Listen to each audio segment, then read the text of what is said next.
How's it going, ladies and gentlemen?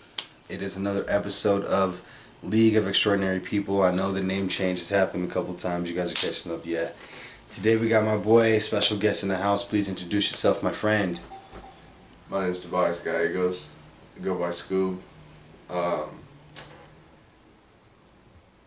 Pretty much it. Yeah, pretty much it, honestly. I feel you, bro. For some of you guys who are avid followers of the channel, this young man was actually our one and only street interview, which we will have more coming to you throughout the year. Obviously, it's your boy Jesse. Got my cameraman, Brian. Hey, how y'all doing? And I'm coming with it to you guys again. So, let's just start off the basics, man. Like, you remember how we met? Yeah, it was in the bar. I feel like my name kind of got around and you heard a little bit and then linked up, and then ever since then it was pretty much the same mindset. Fucked up the mentality, your vibe, what you guys are putting out and shit, so.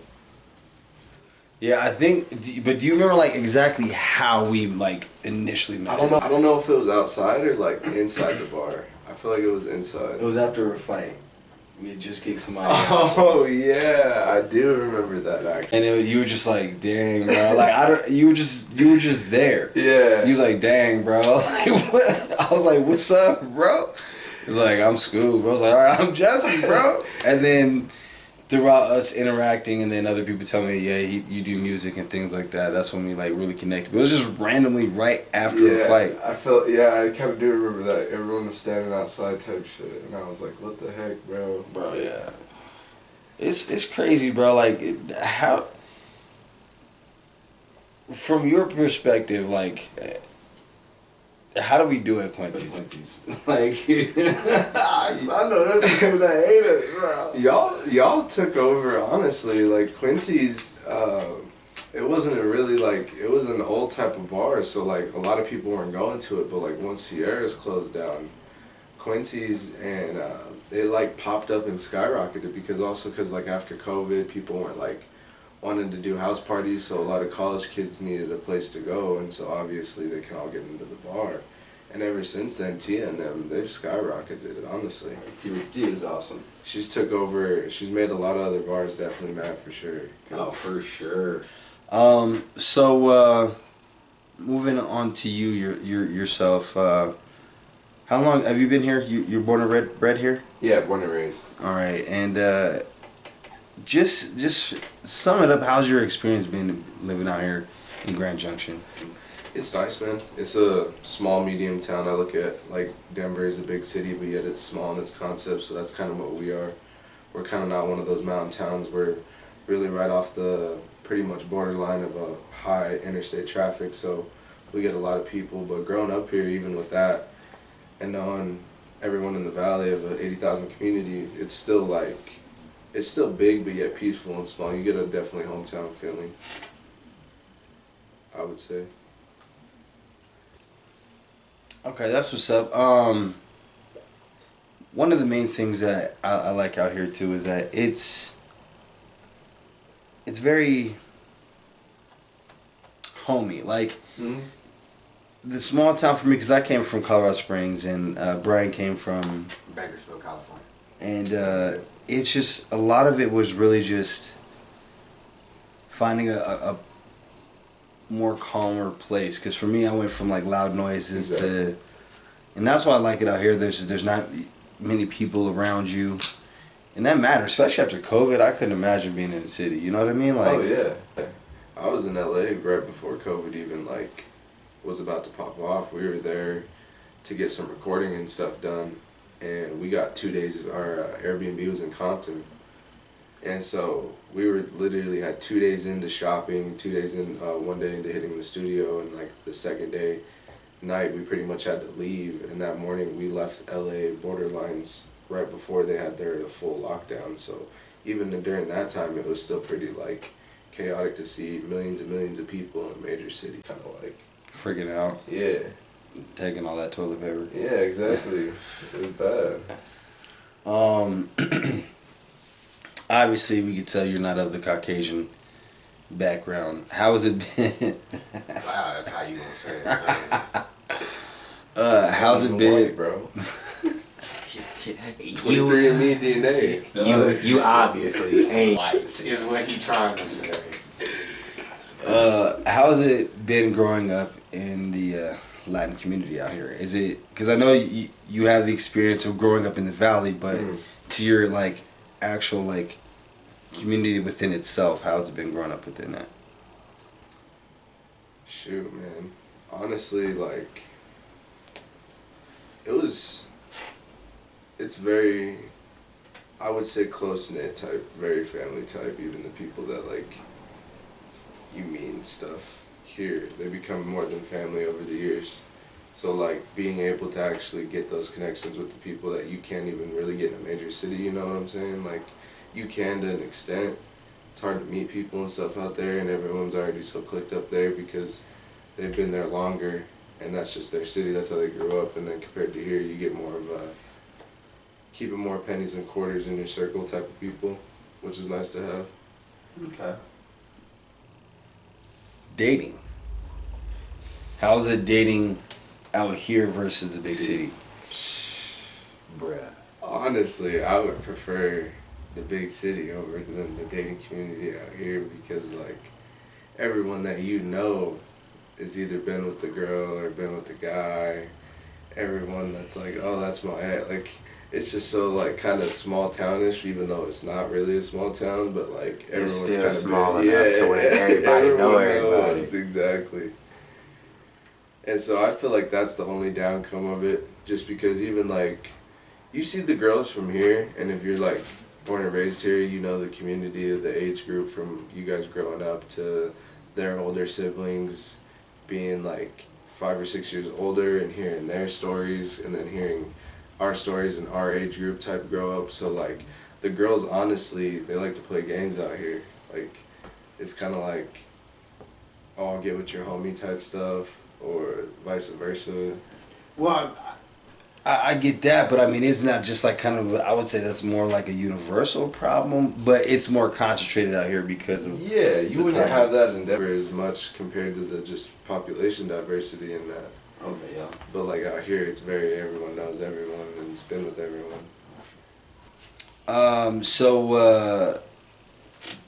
Does body count mean to you, anything to you?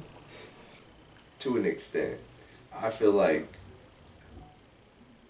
if a female or a male are jumping up in, like, a higher range, and depending on if you know the person and how long you know them, I feel like it depends on more the intentions of the person and seeing their true, like, inner of, like, what they're about.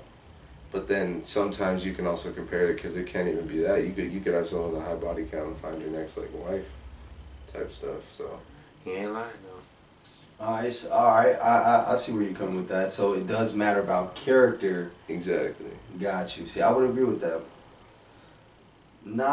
I mean, but then some guys would argue, let's say they would argue, well, body count does reflect some form of characteristics. Like, well, not necessarily, right? Exactly. Because sometimes it could get skewed in the details. Exactly. Because I know a few girls who have quite a big body count, but here's the deal. The only reason why is because they get in relationships and the dialogue is for them to put out, or the guy won't stay with them. Exactly. And they keep doing that process over and over and over and over and over. And that's why it's high. It's not like they're going out and just wooing everybody and all that, So there are those women that are like that, and so that's why I'm also, be real. If a woman's putting it down on you, doing it good, are you gonna ask her for her body count? Let's be real. Nah, definitely not. I'm gonna be honest. I ain't asking for body counts, but I will ask for a few stories. Hey, where'd you learn this from? Bro? I mean, of course, like. Or have you been to the clinic lately? Well, I mean, and that should always. I mean, protection is a big thing. Like, exactly. I think, like, whenever you get into, even if it's a fling, you should always have that conversation about protection. Exactly. But it is the 21st century too. It's not like 50 years ago where it was so based on no sex before marriage type stuff, and it was really the community back then was so raised like that in that generation of time to you got to court a girl before anything and wait till after. So like I feel like that's definitely changed the outcome for sure. I mean, you look at Tinder and stuff, Bumble, Hinge, a lot of those apps just influence people to express themselves with each other in a relationship, no matter what it is, you know. Hey, but real talk, like there's, because I can speak from experience on this one. A lot of chicks are just gonna give the same kind of bullshit if you ain't gonna be coming at them with some real shit. Exactly. See, cause my lady, she used to be like that. Like that's why that whole body count thing, it really don't matter to me, cause she done done some wild shit. But if you coming at them with some real shit, then they gonna give you some real shit. Exactly. If you found a real one, and that's what you gotta realize is that you gonna get what you putting out. If you attracting the wrong thing, you gonna get the wrong thing. Exactly. You know what I mean? Exactly.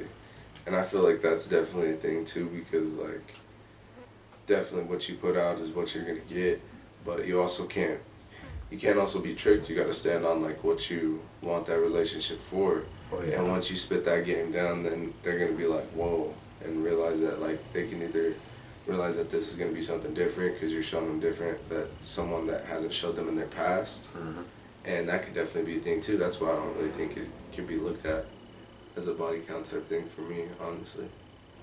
Yeah, I mean, I agree. Just because we don't know the person's circumstances. Exactly. And on top of that, yeah, a lot of guys, especially red pill community, men and women are built differently. No doubt. We know this. But what's not built differently is actions. If I'm having sex with this many people and you have sex with this many people before you, why do my actions have to worry about who came before you? Exactly, that's the past. You know, like I get there's some dude, I know like I've not messed with women who have had sex with one of my homies before. But that's not because I'm looking down on her. It's more like, no, I got respect for my homie because I don't want him to get upset at me. Exactly. Because I don't know where his mindset is about her. Now, if it's like 10, 12 years later and he like, I don't care, he married, why not? Yeah. But this is like 3 years ago. Exactly. And my homie maybe liked her a lot. She's the one who crushed his dreams. Like, that don't make no sense, you know? Exactly. There's a life for sure. And like nowadays, I think that's the craziest thing is like this dating game makes no sense. Oh, it does. You know, like I'm not gonna name no names, but I was literally working a couple weekends ago, and we were closing up, and this girl turns to my coworker, drunk. She's like, "Oh, you're cute in the cowboy hat." And you're cute in a cowboy hat, and kiss me. So they kiss, not realizing the boyfriend is like 5 feet away. How is he supposed to know? Like, is that crazy? Or like I was talking to a couple where this gentleman told his girl not to hang out with this dude, and she did anyways, and she ended up cheating. And you know, it caused a lot of ruffled feathers and things like that, but the moral of the story is that she messed up, and she came back and she's like, well, I felt this way and I wanted to hurt myself, this, all the other. It's like, I get you feel those emotions, but once again, you got to be held accountable for your actions, because a lot of women, they think that they can play this victim card and not their actions not be held, and now you're seeing in real time actions being held against them because so much backlash is happening. Exactly. You're having these porn stars talking about how they regret their career because their kids are getting made fun of to the point of God knows what. Exactly. But that's like, I basically told her that, but in the same message, like, we always have to make it a two-way street, because a lot of the times, like, these content creators and these channels are making it a one-way street where it's just men or it's just women. And in the same breath, I told them, if you decide to move on with this, you forgive her and don't let that, don't hold it against her, because hurt people will, people who get hurt will often choose to hold things against whoever they were hurt by. Exactly. And that for you home, that energy makes it more negative, makes you more negative of a person, and then that ruins your trust issues for someone who could be good for you down the road. Exactly. Which a lot of things is into another subject about women, and well, just not just women, but men and women holding baggage into the next relationship, things like that. So we're gonna take a quick break. Tell us a couple things like your interests and things like that, like growing up. Like, do you have any favorite hobbies besides music? Shoot, man, music wasn't even the start of like the favorite hobbies. I grew up in the mountains. Obviously, Colorado's we're in the mountains type. So like I grew up camping, hunting, fishing, hiking. So to take in all the beautiful views and stuff, I feel like that was a major thing that's good about here, and one of my hobbies that were automatically a straight hobby just because that's what you grew up doing around here. I mean, it's a beautiful place. You take in the views. There's just something about a peacefulness of being out in the wilderness to clear your head from a lot of space from going even just to this valley to bigger cities. Especially to just get a clear mindset of like what you want to do and just to take a breather, just to enjoy, to take a step back and enjoy pretty much. So then, how did you get into the love of music? It started my parents grew up in the church, so like my mom sang and my dad played the drums. But I grew up already like having sticks in my hands. Like my dad would put headphones over my mom's stomach and bump music all the time, and I feel like it was just kind of also in my genes. And when I started playing for my church, I got more feel of just for like music in general, just like the tempos and the raw beats and the actual performing of it. But then got into more music as I got older. I look at music as a very inspirational thing. People can definitely get their feelings out and feel what they want to do through music. It's a big, in my perspective, healing and like also fun enjoyment. I mean,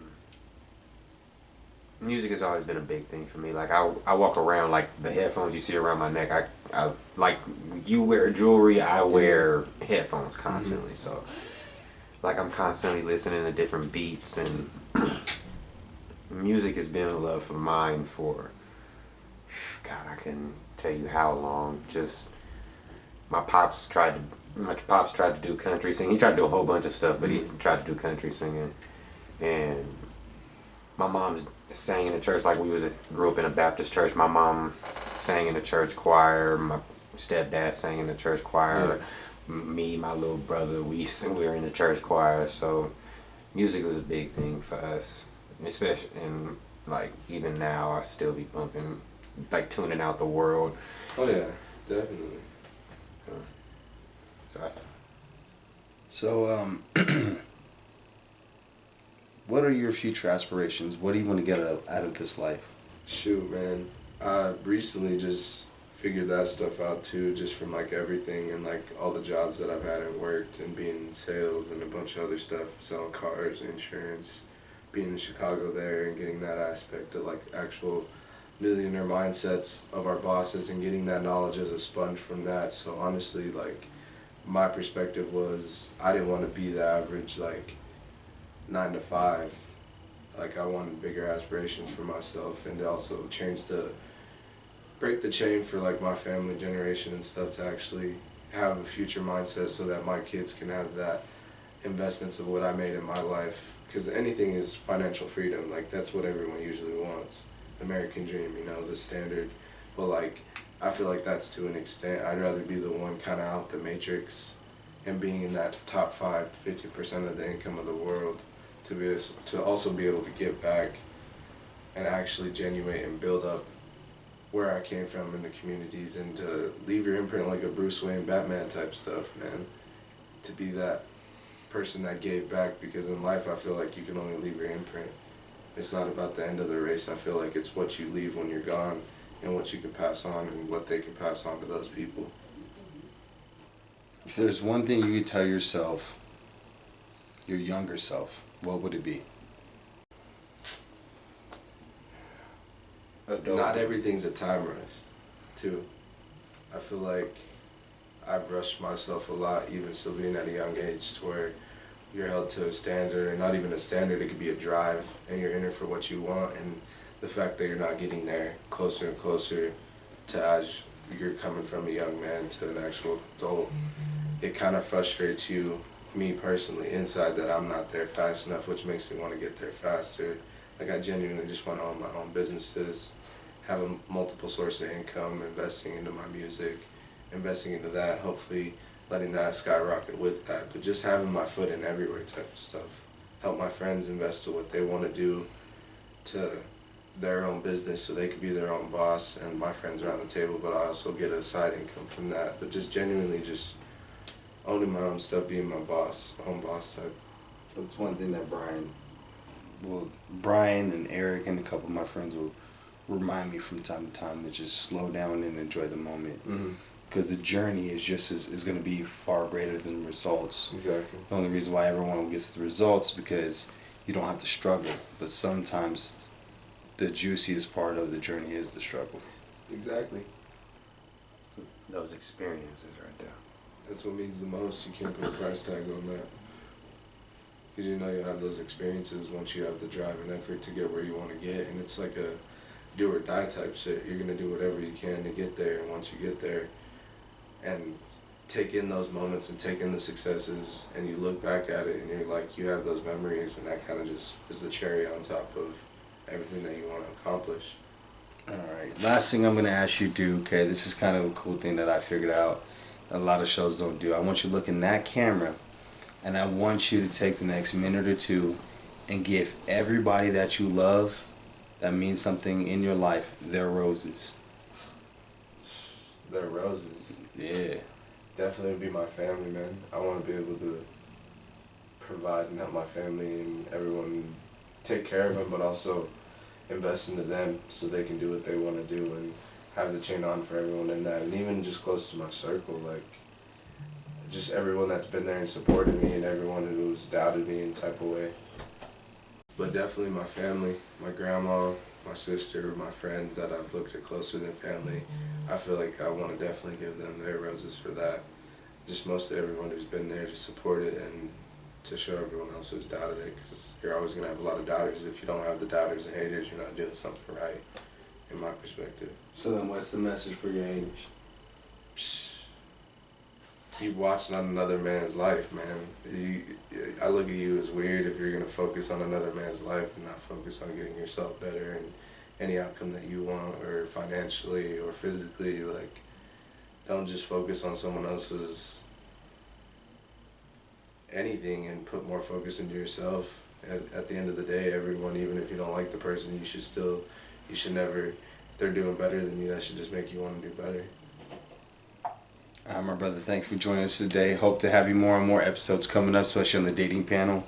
Yes, sir. But right now, just look in that camera and give a shout out to your IG, whatever you got to, your socials and all that. Shit, you can find my IG, Sway Scoob. Gonna have an album coming out soon, first single album EP. You can check out my homies Sway is. They did that's a Sway Crew on iTunes, SoundCloud, and then my homies A Real Taxon, Two Phone Shorties is Instagram. Lil Zero, that's his Instagram too. Those guys are doing big things out in Denver with the music and everything, and kind of putting on. But those are their tags pretty much. All right. Don't forget to like, follow, subscribe, and share this with people that you know would love and enjoy our content. This is your boy Jesse, my boy Brian. Yo. Once again, this is the League of Extraordinary Brothers. Just one thing, don't forget how extraordinary you are. Peace.